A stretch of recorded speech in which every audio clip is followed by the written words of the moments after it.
I'm with David Collier, an anti-Semitism researcher. Now, David, how long have you been researching anti-Semitism? Probably now about just under 3 decades. I mean, it started when I was actually in Israel, but all in all now about 3 decades. So, since October the 7th, 2023, have you seen that anti-Semitism has got worse, particularly in the UK? I think so. Look, I mean, firstly, I have to be honest and say I'm one of those that's not surprised because I've been screaming and shouting about the growing underlying issues that we have in the UK, warning people and telling them that this is coming. So, I mean, what October the 7th did was just open the floodgates. It provided an environment in which this could spread into the mainstream, and it's done very well doing so. What we have seen since October the 7th is really, really scary. Mm. And as a researcher, do you actually scour the newspapers for anti-Semitic incidents? Do people report into you and say what's happened? How do you do that? Look, I spend a lot of my time, as it were, undercover. I have, personas online that look very much like Palestinian activists. So I'm inside groups and chat rooms and so on. And I go to meetings. I actually still manage to go to meetings where I see it going on. And obviously there's the online stuff as well. You can just scour online and read articles and follow that way. But most of my information comes from what I visibly see firsthand. Is that dangerous doing something like that, going undercover? It has been. I mean, it's made me a target because they really don't like me very much. So, I mean, I've been assaulted a couple of times. My car had acid thrown on it about a year ago. I mean, I get death threats every day. I mean, not a day goes past where I do not get some kind of death threat. And you just have to push it away because most of them are just angry men sitting in their mother's basement somewhere, I know it only takes the one. I understand that it does only take the one.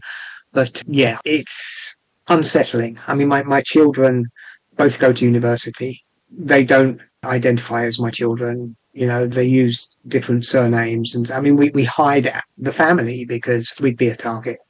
Well, is the media to blame for some of this anti-Semitism?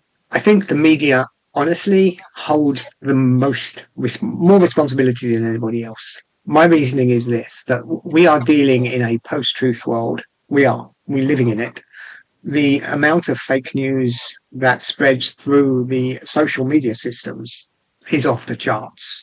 Never in history has there been a greater need for a responsible media. Never. Because it needs to push back against something that's happening on the societal level that is so dangerous.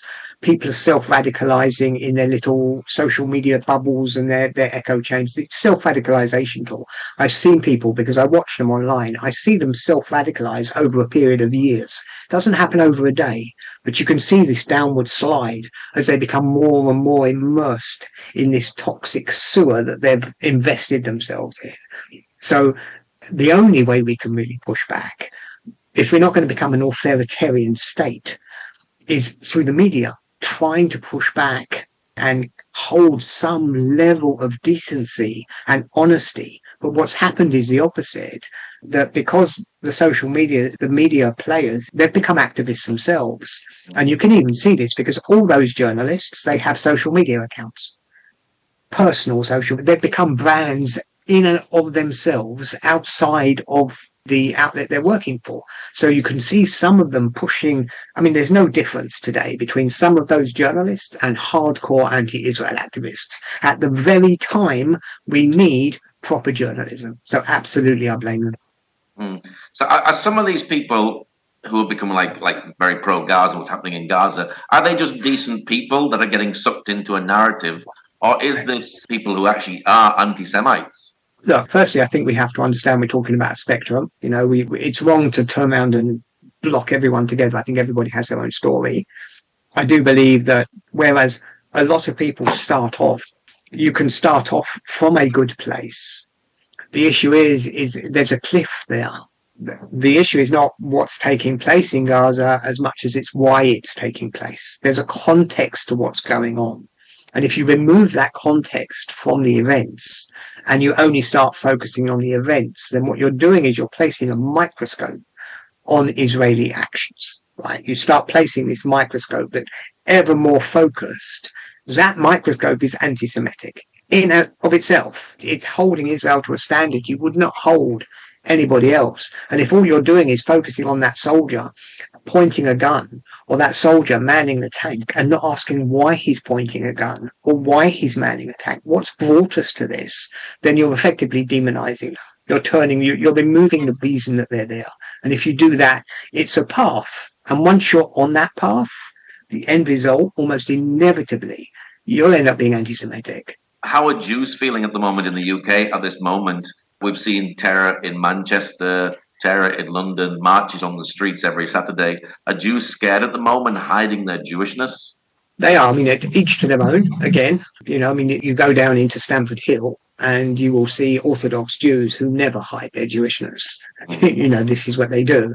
When you talk about hiding their Jewishness, you're referring to Jews like me, who outwardly may not, can walk down the street. Am I wearing the Star of David? Am I choosing to put a kippah on? Not something that yes, of course they are. I don't know a single Jewish family that has not discussed leaving. I mean, we are at that level. I personally think it's the end of the road. I mean, you're talking to a pessimist here. I personally think that we're a generation away from the destruction of the Jewish community in the United Kingdom. I think it's inevitable now. I see no way back.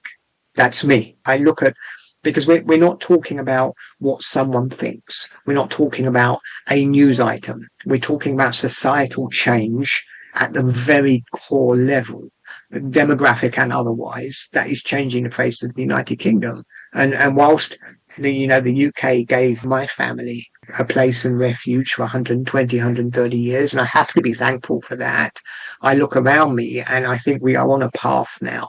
And as Jews, it's embedded in our history. We know, we recognize, we see this happens. We see that the UK has charted a course for itself that will create a clash, and we will go. So do you predict a mass exodus from the UK very, very soon? Very soon is probably the wrong way of looking at it. What I reject thoroughly is this is the 1930s, right? I reject that. This is not Nazism we're facing. And it's a slow suffocation. It's like a slow boil. The Haredim, the ultra-Orthodox community, will likely remain anyway, because they do. And they can exist in almost any circumstance. For as long as they're allowed to practice, they will continue to practice. But the vast majority of Jews will, I think, leave. I'd say a generation. Well, is part of this to do with mass migration? We're seeing a lot of mass migration coming into places like Europe and the UK. So is that partly to blame as well for the rise in anti-Semitism? Mostly to blame, not partly. Don't get it. This is not left wing, right wing. That's not what this is about. This is about a core change in the demographic of the United Kingdom and the rise of Islamist power within our communities, like within our cities. This is the core root of the problem. If you took that away, the situation would look very different. This is about a part of the UK trying to accommodate and live with an Islamist ideology that it should not try to live with and should not try to accommodate. They're trying to be buddies, trying to be pals. And the only way you can do so, I mean, basically they're selling out the Jews. It's a betrayal of parts of the UK community as a means of rationalizing to themselves, trying to convince themselves it's going to be okay and they don't have to worry. But yeah, this is down to changing demographic, primarily. And the reality is the government have actually raised the threat level, which means, in reality, it's going to happen again and again and again, isn't it? This is where I'm the pessimist. Sadly, I think we're entering a spiral because there are a lot of British people who feel disenfranchised, who do feel the threat, who do see the changing demographic, but feel that for the last 2 decades they've been silenced, that they haven't been allowed to complain. If they do complain, they're either racist or Islamophobic. And if you do that, if you try to suppress part of your population in that way, and it's a lot of people, you will push them to the extremes. That they will look for other solutions and other means. So on the one hand, you're going to have a continual rise in Islamic violence, Islamist violence, but you will see the rise of the right as a response to that. And it will be a spiral feeding off of each other, which is why I'm the pessimist here. I think we're in a downward spiral into trouble. Why do you think there is so much hatred for the Jewish people? I mean, look, I'll answer that question. Look, I think there are a lot of reasons for it. I'm not. I don't want to say it's A because of A or because of B or because of C. The trouble, for example, with the Islamists isn't necessarily the same as the trouble that we have with some Christians, still Christian communities. You know that, or the trouble with non-Christians or the hard left. I think each one has its own issue. We like small social groups, and we have an aversion to the other. We have a natural aversion to things that are different. It's the cause, obviously, of racism and lots of wars and things that have gone on through time. And the Jews are people, certainly for the last 2,000 years, who have lived in the midst of the host community. So we have been this other within. So I think it's an easy target. I think as well, because Jews tend to do well in their communities, it's a different type of racism. Whereas most racism's punched down, anti-Semitism punches up. The racism against the blacks, basically, black people turns them into like subhuman almost on the downward of that level. It's a really nasty, vicious racism, whereas when you're talking about Jews, it's about money, it's about power, it's about control, it's all of these things. So they're dehumanized but upwards, like as some deep, devilish, demonic thing, and far more scary, which is the big issue. Whereas, if you're punching down with racism, it's very easy to belittle them. But if you're punching up, you've got to be scared of them. And if you're scared of them, you need to act against it. Is the Palestine-Israel conflict part of this as well? Because the reality is Jews have always been hated even before the Palestine-Israel conflict. During World War II, we didn't have Israel. Well, the issue is, why is there a Palestine-Israel conflict? This is the real issue, is because it's very easy to blame it. But if the Palestine-Israel conflict is actually based or founded, or the pillars of it are anti-Semitic, which I believe they are, this conflict should never have gone on beyond 1949, ever. In 1949, Israel had survived the War of Independence. Jordan had taken Judea and Samaria. Gaza was in the hands of the Egyptians. There were a few, and not many, a few refugees had gone over to Lebanon and Syria.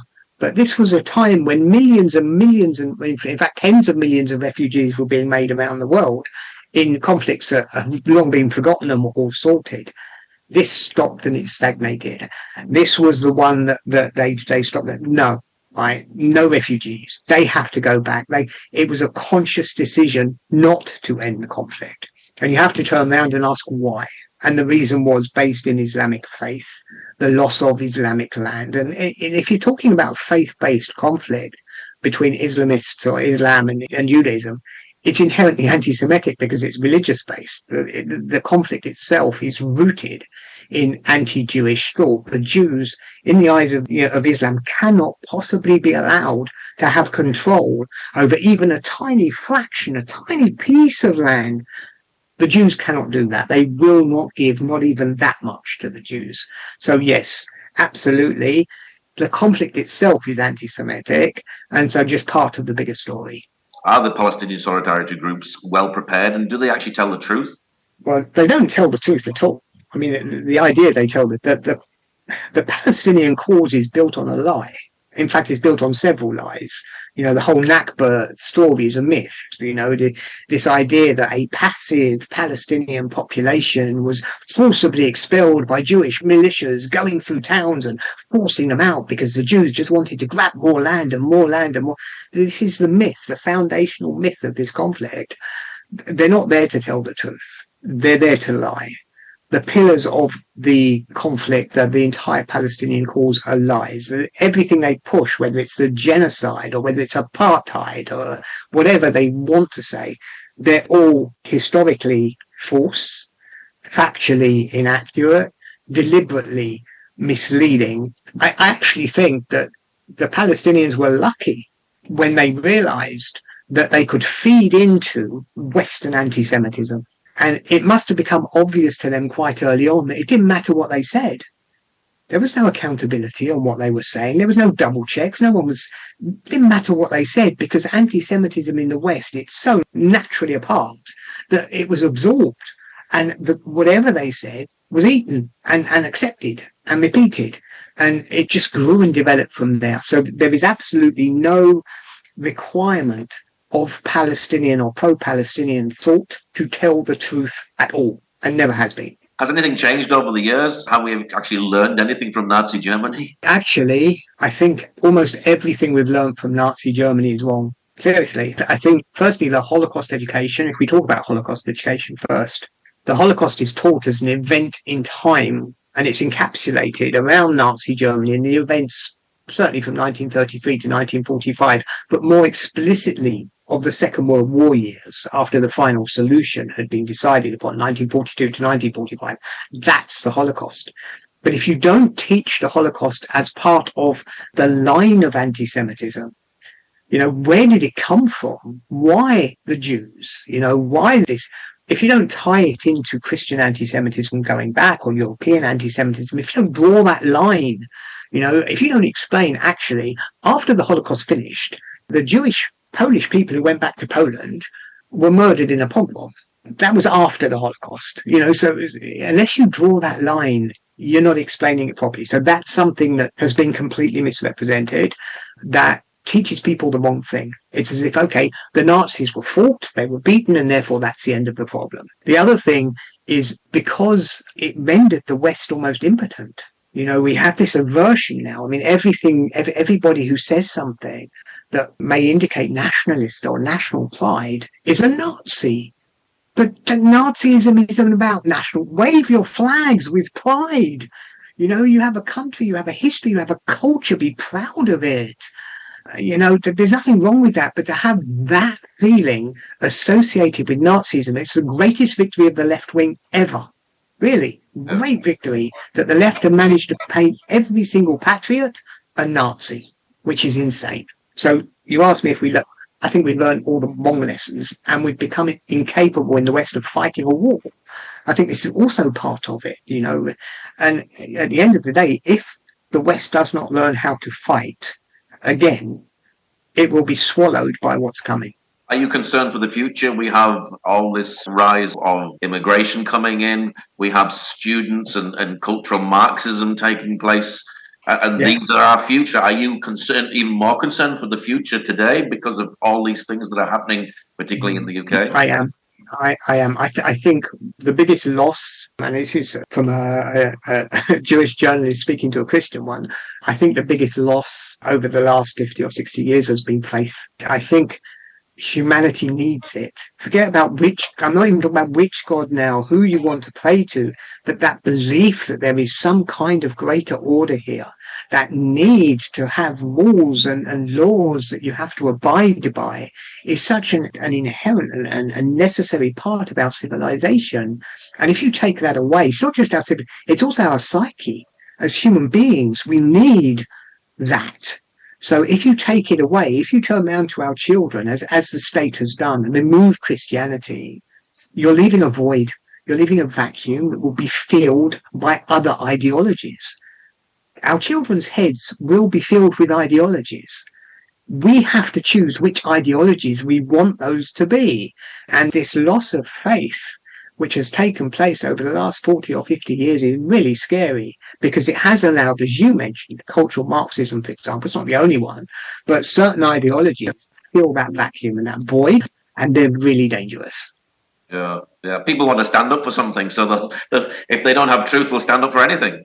100%. This is exactly it. And we do have certain needs that will be filled.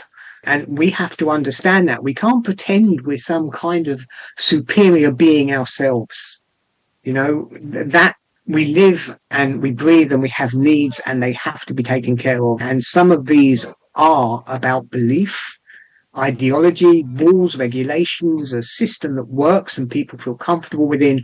If we take these away, then society will collapse. Or even worse than that, it will be eaten by something coming in that does not, that is proud of itself. I mean, Islam is proud of itself. It's got no problem waving its flag. It's firm in its belief. It won't negotiate. All of these things with the Islamists, certainly, that, you put this Western weak mindset up against Islamism, Islamism will win. Well, yeah, very true. What is your prayer, your hope for Jews in the UK at the moment? Look, as someone who does believe, I mean, I'm not saying that the future of the UK is done. That's not what I want to say, because I believe that there will be civil conflict. I think, I think there will be a civilizational struggle here. Sadly, the Jews get caught right at the early stages of this kind of disruption.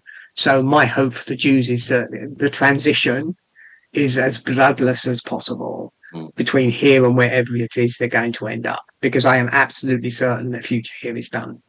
What's your website for people who'd like to know more about the work that you do? It's just my name. It's david-collier.com. Well, David, thank you very much for sharing today. No problem at all. Thank you for inviting me. It's lovely chatting to you.